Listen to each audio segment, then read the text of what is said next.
Danilo Blandone was a huge cocaine dealer in Los Angeles in the early 80s and had been the leader of the Contras in California. The Contras were a Nicaraguan guerrilla army formed in 1979 to overthrow the government in Nicaragua. The Nicaraguan government had been taken over by revolutionary socialists. The United States saw this new Nicaraguan government as a threat to the U.S., so the CIA created the Contras to help rebels overthrow the new Nicaraguan government. President Ronald Reagan signed an order authorizing the CIA to use $19 million to set up U.S. training and funding for the Contras. But $19 million wasn't enough to overthrow a government. The CIA needed more money. This information was found buried in pages of U.S. Senate documents that Gary Webb discovered during his investigation.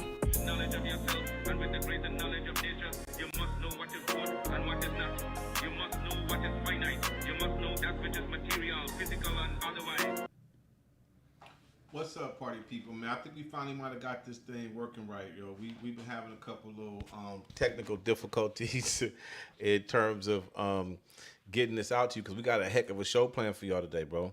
I mean, I always keep forgetting to put my eyes on. Like, I'm not embarrassed about not being able to see, but sometimes, it's easier for me to see with with the glasses off. So yeah, man, we getting into this whole thing, Iran Contra. Realize that a lot of people, man, just don't even know what it is. Okay, been talking to a lot of folks. I'm talking. No, I'm not just about regular people on the street. I'm talking about even supposedly, educated, learned people who are in the know. I just realized it either happened so long ago, or they don't connect up the dope. That on some level, man, that we're missing a piece. But I'm glad that Trump started talking about this anti-weaponization. Right. And, it actually coincides with a couple things because at the same time, he's talking about this anti-weaponization bill and funding the dudes who stormed the Capitol, and committed every act of illegal crime you could imagine in this country. Right. Somehow he's opened the door for a broader conversation that we've been needing to have about the federal government being weaponized. Right. Don't get me wrong. Black Lives Matter is and will always be an important movement, right? But if we be honest, man, that Black Lives Matter, it died off. It's been brought back to life with the recent shootings and the child case, and it's unbelievable that if we're finally remembering and saying Latasha Harley.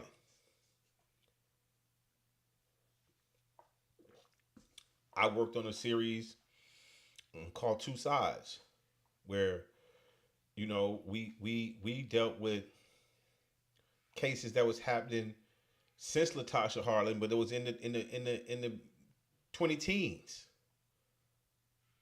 Eric Garner. So while we have not connected a bunch of dots, it's really a circle, man, that's all connected, right? It's the Dr. King to Tupac. What the fuck happened in between?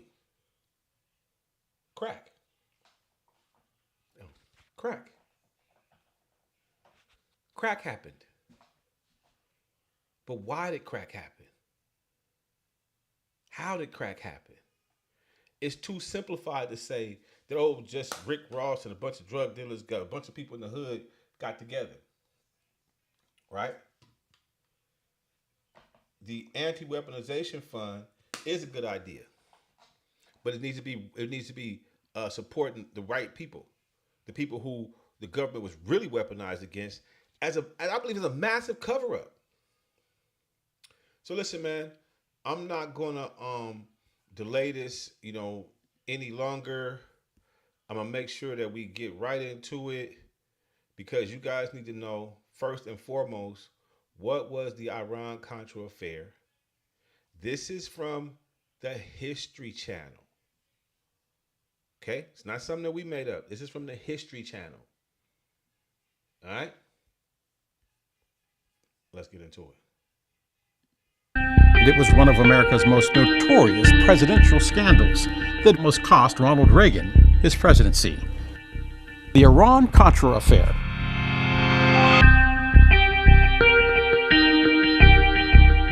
In the early 1980s, the U.S. was still in a Cold War with Russia, and anti-communist sentiment was strong. During his presidential campaign, Reagan promised to assist anti-communist insurgencies around the world. For a brief time under Reagan, the CIA trained and assisted groups fighting communist leaders abroad.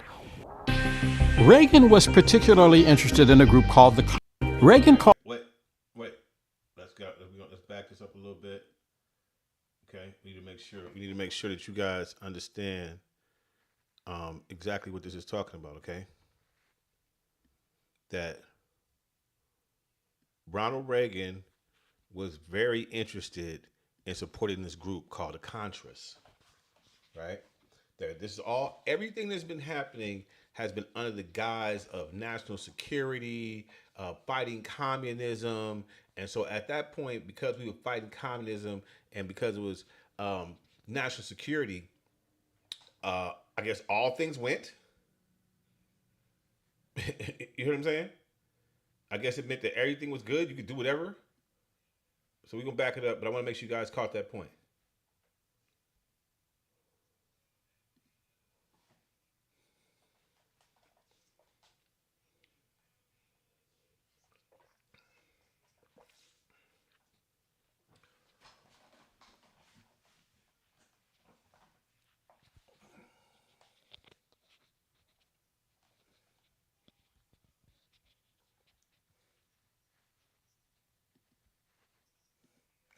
Listen, man.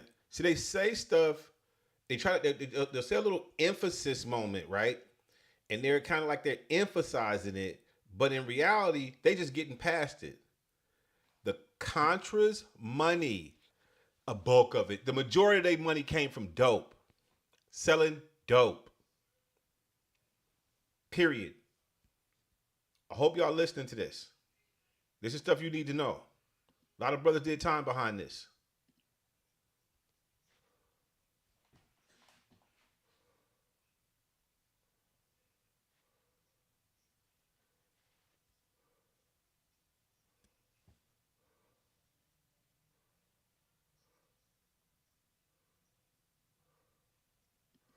Okay, listen close now. What did he just say? He just said that they gave money to groups. That the Congress actually passed a ruling that said you can't do this. Do not be giving money to these people that's dealing dope. The Bowling Act. Are you hearing this?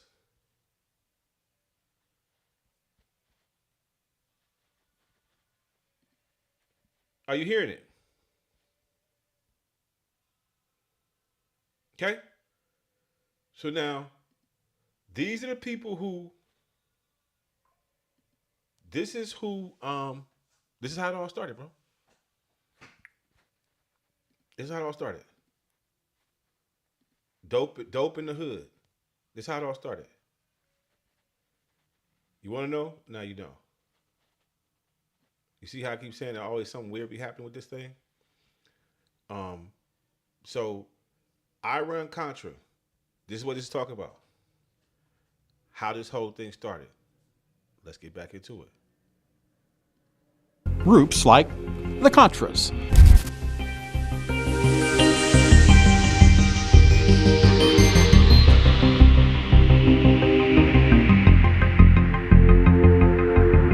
This didn't stop Reagan. The president told his national security advisor, Robert McFarlane, to help the Contras anyway, regardless of the cost. McFarlane found opportunity in Iran.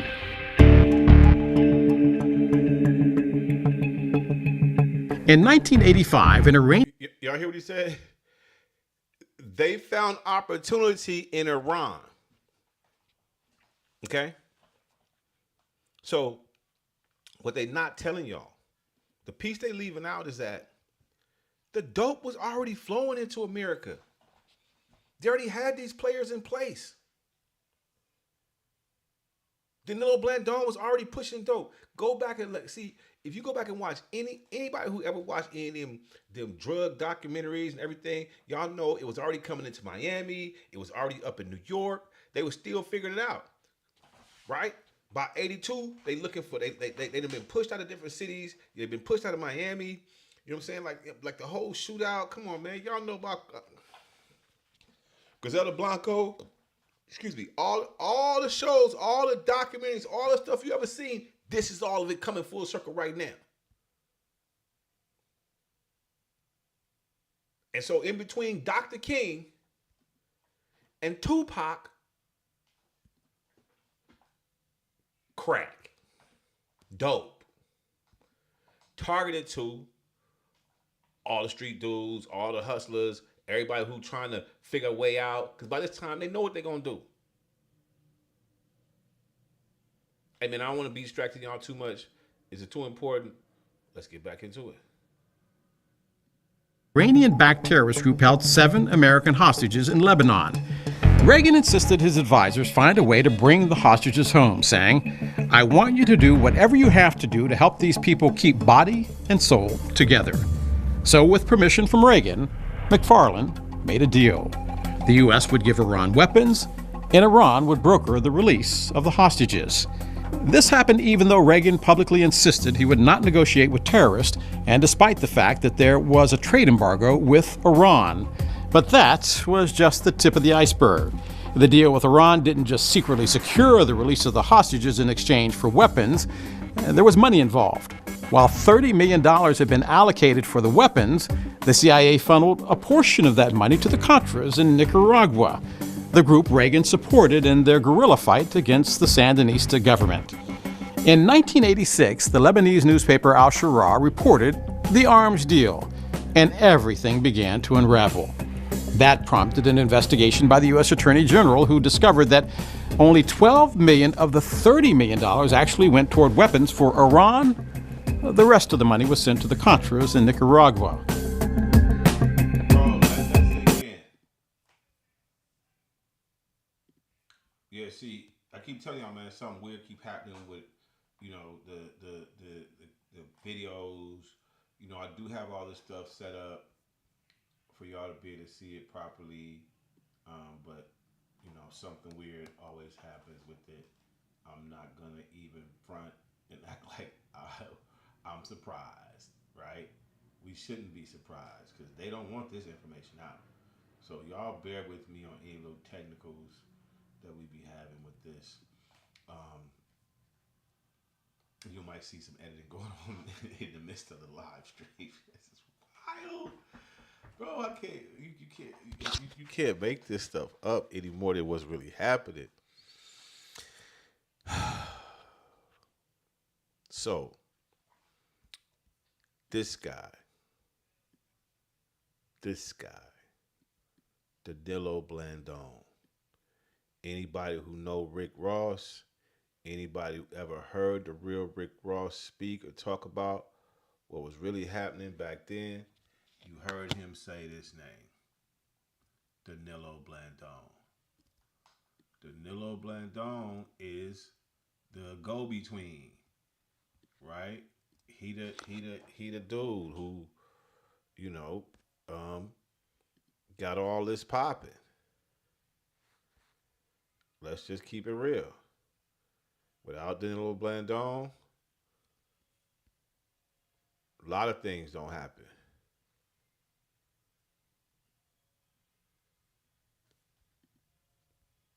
Yep. Danilo Blandon is the person who kept trying to recruit, who's the person who recruited Rick for the CIA. You don't know that? So how does a dude like Danilo Blandon even meet a Rick Ross? Even identify and find a Rick Ross? Y'all understand what I'm talking about. So this is Iran-Contra. You know, I'm apologizing for any of the technical difficulties y'all have been seeing, but we've been trying to bring you this story, and every time something weird happens, but we playing through it, y'all. So now we got another important video we need to bring you.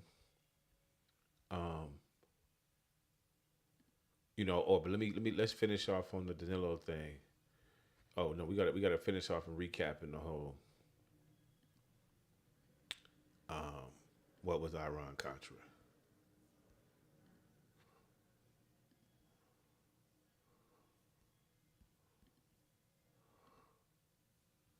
So at some point,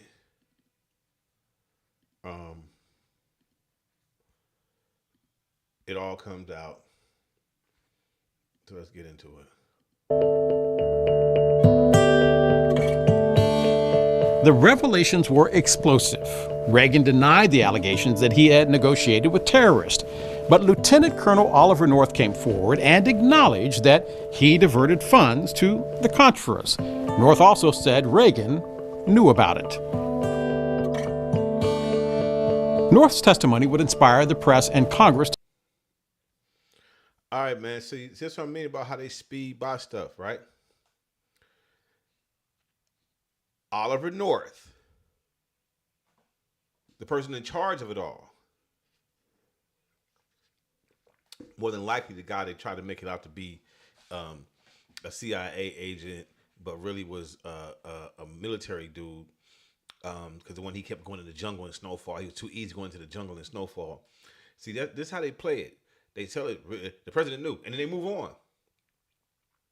The president of the United States was fully aware that there were drugs being funneled through Nicaragua to buy weapons to give to Iran, and now we're fighting Iran today. Right now, we're in a fight with Iran. Hey man, this, you know, I want to make sure you guys know, man, this is your boy Darren Dickerson. You know, we are you're watching Discovery and Distrust. Please subscribe to Rick Ross's channel, like and share this video. This is a live stream. We wanted to do it live just because we feel like, you know, more people sometimes tune in when we do the lives. At the same time, you know, we're trying to make sure we get this to you in such a way where it can't be struck, it can't be this, it can't be that, because like we can do more live than we can when we upload it, because weird stuff happens, man. Y'all been seeing this whole time. This weird stuff has been happening. I've been having to redo videos, redo this, redo that. You know what I mean? And it's crazy, right? It's crazy because, one, every American should know this. Every American should know this story. But right now, you know, we are in a conversation about the time between Dr. King and Tupac. You know, what really happened. And, you know, there's no simple answer. There's a simple answer. Dope. Cocaine. But the part that makes it not simple is Iran-Contra and the participation of the U.S. government. Right? You know, because we know where the current president is. Okay? We know right where he is. You don't believe me? Let him tell you. People have been hurt so badly by radical left lunatics that worked for the Biden administration and Sleepy Joe. They're vicious, they're violent, what they did to people. And of course, they went after me more than anybody else. They raided Mar-a-Lago and all the other things. But people have been badly hurt. They've committed suicide. They've lost their jobs. They've lost their families. They've lost their wives.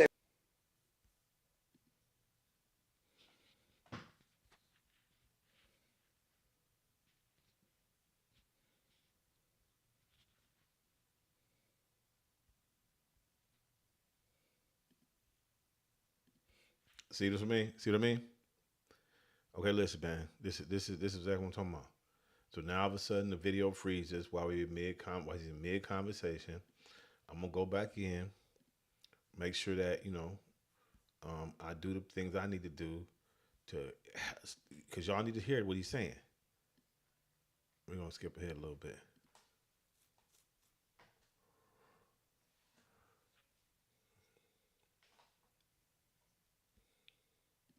So now, you think he ain't gonna try to figure out a way to get them that money? You think he ain't locked in on trying to get them that money? You crazy. Trump gonna get them that money. But the real ugly truth is Iran-Contra is a thing. This happened, bro.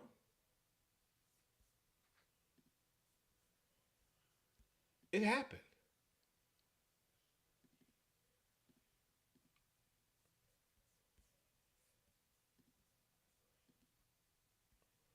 And so if they finna get some money, I think the victims of this should get some money. To launch investigations against Reagan for the rest of his presidency. Texas Senator John Tower led the investigation into the scandal.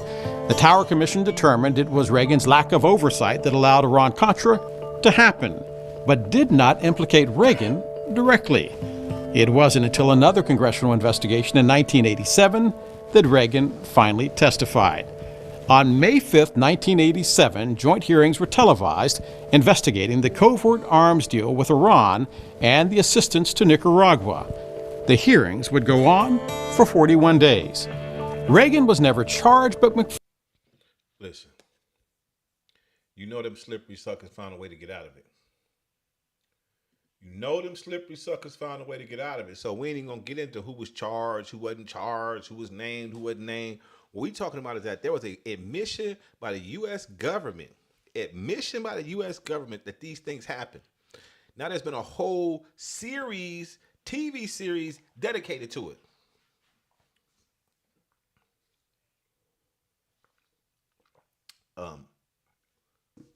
Snowfall.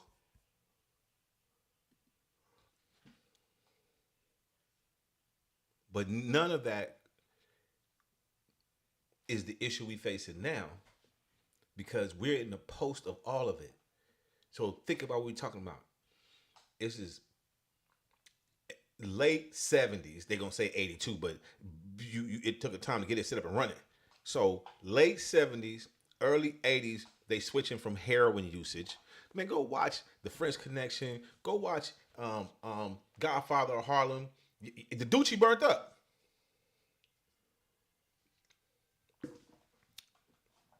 So now they looking for other networks, other routes. We never asked enough questions about where did all the dope money go up to. The millions and billions made in the street, where's that money going up to? Trust and college funds and some of these people who you don't have, bruh, doctors, lawyers, Indian chiefs sold dope. Ask anybody in the 80s. 90s. You'd be surprised. But you see them on TV, rating, some of everybody was selling dope. But why? How? It was dirt cheap. And it was pure.